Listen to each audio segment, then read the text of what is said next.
aujourd'hui, je vais vous montrer les petits rudiments de la machine.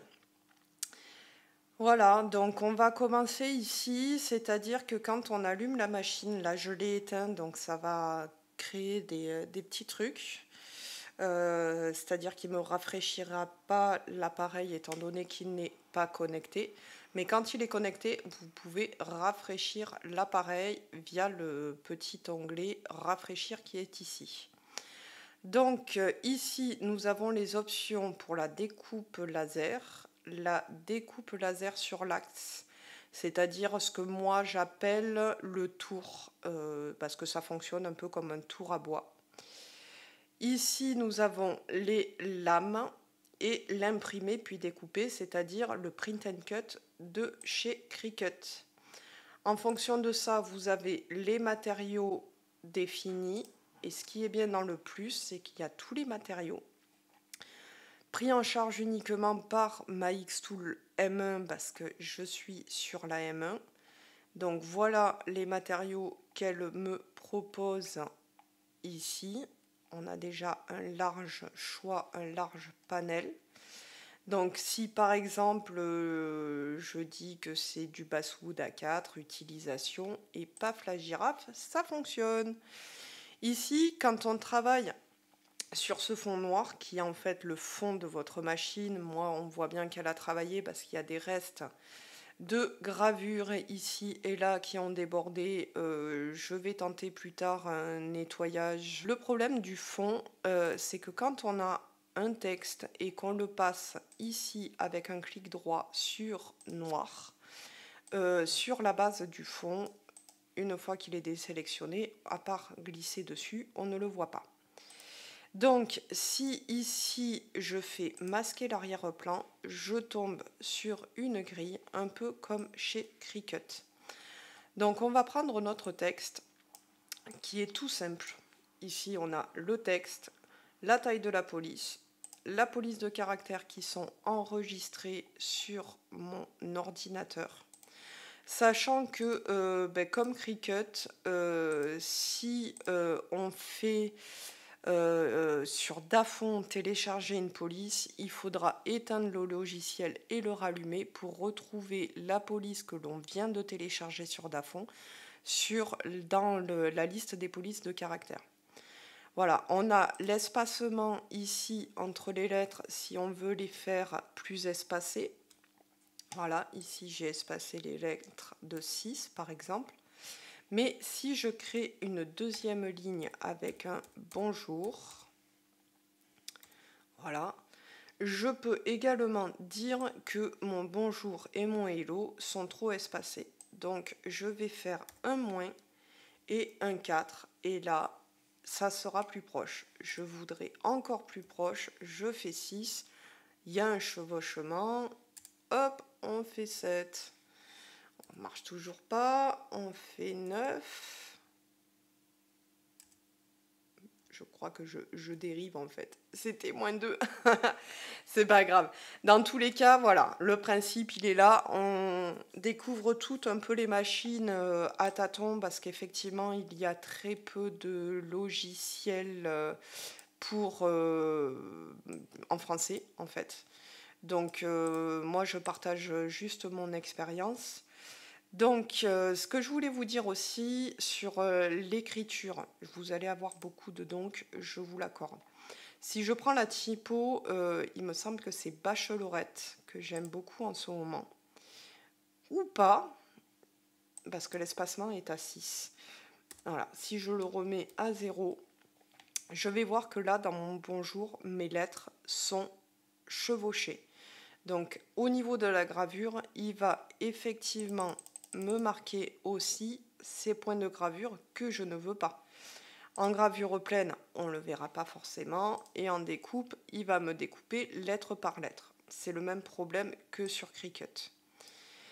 Pour ça, il y a l'option soudure. Par contre, si je clique dessus, j'ai beau essayer de modifier mon texte, il n'est pas plus considéré comme un texte. Donc je fais CTRL Z pour revenir en arrière. Je rattrape mon texte. CTRL Z. Voilà, on voit bien que Ce n'est plus soudé. Et ça, c'est la dernière partie que je voulais vous montrer. C'est ce petit onglet là, qui est là. C'est pour courber le texte. Alors, soit dans un sens, soit dans l'autre. Ça, c'est plutôt pas mal de l'avoir. Je vous rappelle que le logiciel Xtool est entièrement gratuit. Donc, toutes les options que je vous présente là sont entièrement gratuites. Ici, vous avez l'onglet Insérer une ligne. Donc, tout simplement, je vais créer ma ligne. Insérer un rectangle de la taille que je veux. Insérer un cercle, un ovale comme je souhaite. Ce que je peux rajouter également, ce sont toutes les formes de base qui sont fournies sur le logiciel. Vous avez également tout un tas de bordures proposées par le logiciel Xtool.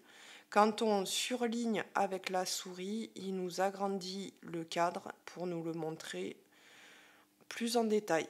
Alors après, dans les formes, nous avions aussi tout ce qui ressemble aux plantes. Donc tout ça, ça fait énormément de petits logos assez mignons, assez sympas que l'on peut éventuellement rajouter sans s'embêter, aller les chercher sur Google. On a vraiment beaucoup de choix. Des modèles également comme ça qui vont nous permettre de faire des motifs sur nos gravures, dans nos textes également. Nous avons des pièces, c'est des petits morceaux prédécoupés si vraiment vous souhaitez créer des rouages, des assemblages complexes et tout ça. Nous avons également dans l'onglet Autres tout un tas de choix. Des petits avions, des épées, des masques, des cartables, des notes de musique dans un sens, dans un autre. Voilà, tout ça, ce sont des petites pièces qui sont proposées directement dans l'outil Forme. Autre nouveauté que l'on n'a pas sur le Design Space chez Cricut, c'est cette option vecteur. Il ressemble à une plume un peu comme sur Photoshop. Donc, je vais créer un premier point et là, à chaque fois que je clique, ça va me créer la forme que je veux. Et hop, on a une forme.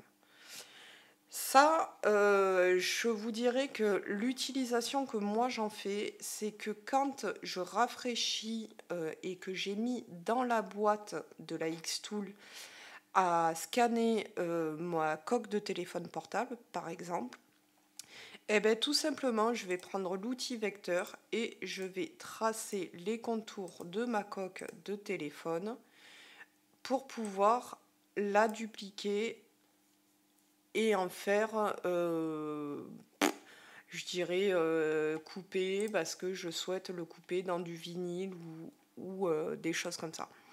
Ici, XArt, il me semble, sans vouloir vous dire de bêtises, que ça correspond à l'espace communauté, on va dire, un peu comme on a sur Cricut, où on va pouvoir partager et échanger des projets sur la version Xtool en ligne. Donc si je clique dessus, on va partir sur Internet.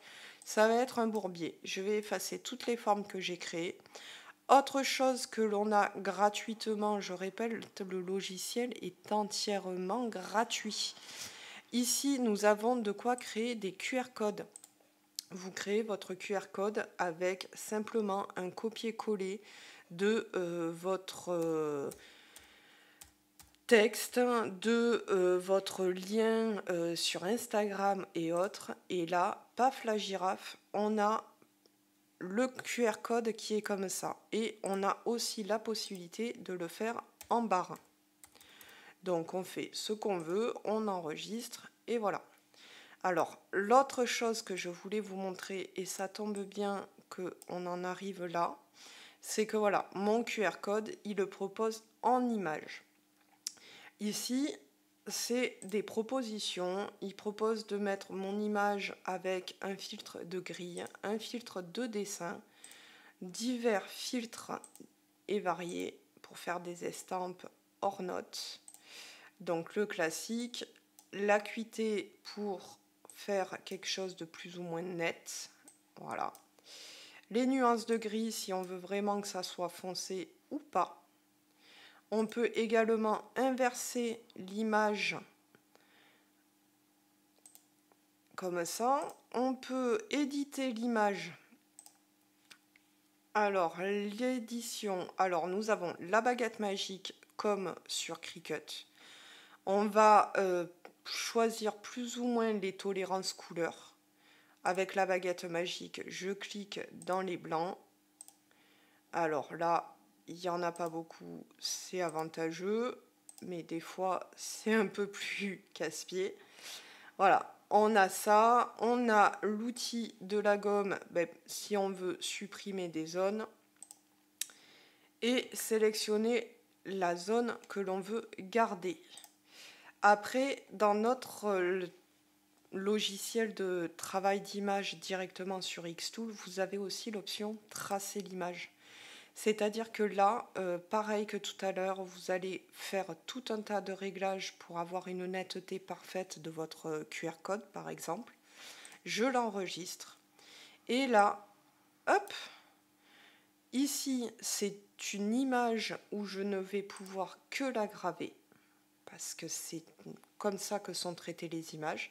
Par contre, si je fais le tracé, ici, je vais pouvoir soit graver les contours, soit graver pleinement, soit carrément découper. Alors découper un QR code, à part faire du puzzle, je vois pas l'intérêt, je suis d'accord avec vous, mais ça permet effectivement d'avoir toutes ces options-là.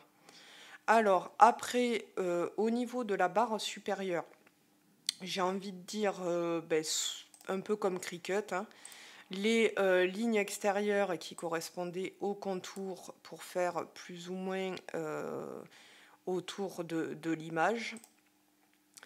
Au niveau des déploiements, on peut multiplier son image. Voilà, si on souhaite en faire plusieurs d'un seul coup.